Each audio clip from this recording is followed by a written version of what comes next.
आप देख रहे हैं मंत्र भारत न्यूज चैनल। मैं हूं कविता।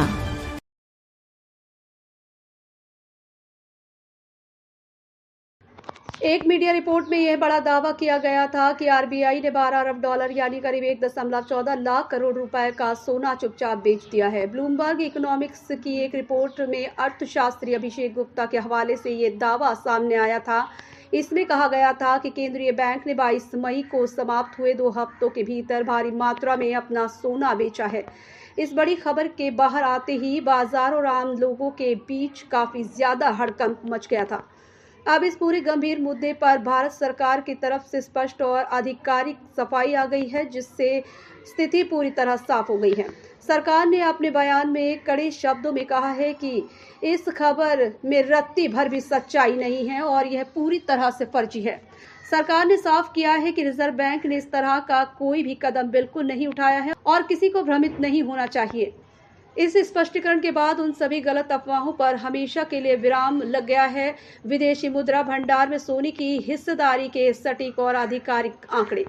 सरकार ने अफवाहों को खारिज करते हुए विदेशी मुद्रा भंडार में सोने की हिस्सेदारी के वास्तविक आंकड़े भी जारी कर दिए हैं। आरबीआई के सटीक आंकड़ों के मुताबिक देश के कुल विदेशी मुद्रा भंडार में सोने की हिस्सेदारी सितंबर 2025 के अंत में 13.92% दर्ज की गई थी।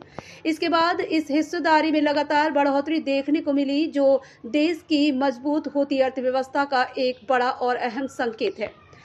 इसके बाद 31 मई 2026 तक विदेशी मुद्रा भंडार में सोने की यह महत्वपूर्ण हिस्सेदारी बढ़कर 16.70% के स्तर तक पहुंच गई थी। इतना ही नहीं, 22 मई 2026 तक ये आंकड़ा और भी अधिक बढ़कर 16.85% के उच्च स्तर पर पहुंच गया है। इन लगातार बढ़ते आंकड़ों से ये बात बिल्कुल साफ हो जाती है कि आरबीआई ने अपना सोना नहीं बेचा है, बल्कि भंडार बढ़ाया है। आरबीआई की मासिक बुलेटिन रिपोर्ट और झूठी अफवाहों से बचने की सख्त सलाह।